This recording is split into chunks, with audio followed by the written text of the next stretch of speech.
Hey, welcome back to the Disney Plus Everyday Challenge, and today we have Danger Decoded. This is a docu-series of sorts. It's yeah, it's a docu-series because it documents a lot of different ways that we were put in danger in this world. While we are safer than we were when we were hiding in caves, trying to not be eaten by saber-toothed tigers or whatever, we still have the means to put ourselves in danger, and also just the world itself. It's a pretty dangerous place. What this focuses on is mostly um, issues with mistakes we make with engineering, technology, things like airplanes or railroads. Or yeah, railroads is the next one in episode 7. There are how many episodes? 7 episodes. I jumped ahead to episode 6. I don't do this very often, but instead of watching the very first episode, I picked something that I felt that was a little bit different, a little bit more interesting than the other topics. What we start out with is no, that's not what I wanted. Is you probably saw airports. Airports. I guess those are dangerous. Yeah, they can be. Roads, just generally roads. And industrial machines, things that are big and mechanical, and yeah, you can get run over by one of those maybe. Natural disasters, of course. The world, in any battle between us and the Earth, we will lose, but we're really good at taking it down slowly. We have extreme locations. Yeah, okay, yeah. Climb a mountain. Swim the depths of the ocean. You're asking for trouble. I'm not saying you need to be safe at all times. You got to take some risks, but still. Number 6 is cults. That's the one I watched, and then there is railroads. So why these specific topics? Well, it comes down to footage. It comes down to footage. By the way, this is from 2025. It's one season. I chose cults because it seemed to be the most different from all the others. They are fully human tragedies, fully human ignited. I'm trying to think of the proper word. Induced, fully human induced things. Yeah, we can make a train or an airplane, and maybe they can get out of control and crash into a building or drop out of the sky or leave the rails, and tragedy happens. Horrible things happen around the world. This is not just centrally located on America or something. But cults are pervasive. They've existed long before we ever had a train or a plane or an automobile. So cults unfortunately also do stick to a specific pattern. It's always people who seek power and influence, wealth, and often control over other people's bodies. And it's often done through religion. It's almost always religious based. It's usually a perversion of a certain religion, or just a mix of religions, going, hey, you know what? You don't have to believe just this one thing. You can believe these 7 things we're going to throw together, and just believe me. Starve yourself. Cause harm to yourself. Maybe do what I ask you to whenever you do it, whenever I tell you to do it. Submit yourself to me. Those are the kinds of things that you're going to get with any cult, and they go through 10 of them. And I think the pattern of this for each of these episodes is not just let's do a complete crazy, just jump from one tragedy or one disaster to another. Let's do 10 of them and do a countdown. So it feels like it's borrowing a little bit from just exploitation TV, sensationalist TV, and also the internet, because we all love top 10 lists, right? Didn't BuzzFeed just basically tell you that everything had to be in a list? I know that I've worked for various websites. God, they didn't want any stories. They didn't want any absolute substance. They just wanted a list of things, and then a sentence, and maybe a picture, or throw a video on top of it and go, that's crazy. Look at this. And it's almost cult-like in how it manages our expectations and manages how we read things in bits and pieces. Well, this kind of does it, but they spend a decent amount of time over each of the episodes are like 44 minutes. So they go through 10 things in 44 minutes, going from the least deadly to the absolute most deadly. And yeah, it starts with religion, it starts with manipulation, it starts with taking advantage of either the weak-minded or the weak in spirit or just the vulnerable, the lonely, the easily confused. And sometimes, yeah, it happens out of people's desire to express violence or hate or just anything that prevents them from getting what they feel they deserve or what they want in life, even if it means submitting to the whims of people who are clearly unstable. Mentally, spiritually, physically, mentally, just all this, just so unstable. Some are, I wouldn't say out of control. They're not necessarily crazy unless you're talking about Charles Manson, but many of them just see people as a means to an end. And that is driven home by this. This story, the episode I watched, number 6, travels around the world. Unfortunately, too many of these episodes took place in the United States.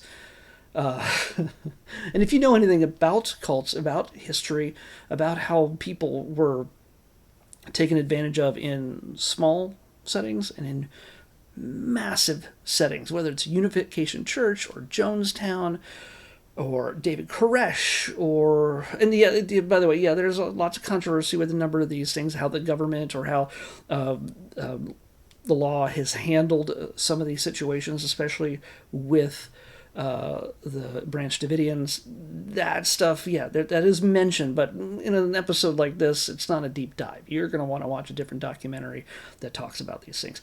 But please vet yourself that it doesn't just confirm your biases. Think, please. Don't fall into a manipulative cult, which we seem to still not have gotten over yet, because we still have religion and politics of hate. So, yeah. Politics of ignorance. And all the different combinations that make these things possible. So, yeah. If you want to have a better understanding of how cults work, that 6th episode, yeah, it lays it out on a surface level, just giving you examples of how they formed, what was expected of people, and eventually how they all burned down. They're always about doomsday. They're always about a faith in something that cannot be proved, that cannot, and that's, it's not something I could decode myself here in a video like this in a brief period of time. But yeah, you can see the origins, you can see the execution, and then you can see the execution of how it all ends, and it always ends badly. There's never a cult that, like a doomsday cult, one that's driven mainly by a demented religion that then turns focused to the person in charge as a god, usually. It always ends in violence, it always ends in death, and it always ends in horrible, horrible tragedy. And we keep having to think, like, how is it possible these people believe these things in a time when we are still dealing with these things on a massive scale in our own country? We don't believe facts or reality. This sort of can give you an idea of where we've been before, whether it's, South Korea, whether it's Africa, whether it's South America, where the whole Jonestown thing ended. It's Canada, France, all over the place. You get a good glimpse at just the tragic waste of life that's born out of cults. But the more fun ones, I imagine, are people dealing with disaster on an airplane or a train or roads. So, yeah. I figured, yeah, there would just be a lot of crashes in those. While those can be cool, I guess, sometimes, stunts. Yeah, I figured let's look at humans who choose these things, not accidents. One of the things that is really interesting about this when they put the number up for the top 10 for each one, here's number 6, number 5. They have like the ultimate disaster graphic. You just have to watch it for the crazy. There's like, I don't know if there's like a volcano and then a hurricane, then a crocodile and a truck, or I don't like. There's like a dozen different things all happening at once, and you're like, oh, they must put this in all the episodes. So yeah, it's kind of wild to see that. It feels like it's the kind of thing that they put on a 5-year-old's T-shirt after going to the monster truck rally. Like, I want the T-shirt with all the crazy stuff on it that can kill you. Sounds like fun. Oh, shoot. 71, wait. I don't know why this did this while I opened up the app. But 71 is going to be something for another day, I believe. I didn't check when I watched this. Today, they released a brand new Simpsons episode, or a double episode from what I understand. It is Simpsons Simpsons Extreme Makeover Homer Edition. Yeah. I want to see what number 71 is. See what we're in for. I'm not going to tell you. I'll tell you after The Simpsons tomorrow. I didn't want to do it on the day that it released because it just makes me have to try to watch it at midnight or have to watch it in the middle of the afternoon when they eventually launch it. So I wasn't going to deal with that. I decided I can wait a day. And yes, 71 is kind of a reality series. Not really. But it's very different from everything we've seen recently. So I'm looking forward to it. With an actor that I really enjoy. So, tomorrow, The Simpsons Extreme Makeover Homer Edition is what we're watching next on the Disney Plus Everyday Challenge. I'll see you back here tomorrow with that. Bye. Okay, no, I was wrong. Tomorrow, or today, isn't The Simpsons Extreme Makeover Homer Edition. That's going to be tomorrow. So the thing I chose here, number 71, is what we're going to watch next. I had sat down at my desk and looked at my sheet and I'm like, oh, Simpsons are happening the next day. I'm just confused. So yeah, we're gonna watch number 71, which is Tucci in Italy. After all that work, I went into vaguely describe what could be happening after we watch The Simpsons. Well, guess what? We're watching this. So, yeah. Tucci in Italy. Stanley Tucci. He goes to Italy. He drinks wine. He tastes all the great foods in Italy, I imagine. That they're all great foods. I will go there someday, hopefully. But, yeah, that's what we're going to watch instead of Simpsons. Simpsons after this. Tucci in Italy is what we're watching next on the next Disney Plus Everyday Challenge. I'll see you tomorrow with that. Ciao.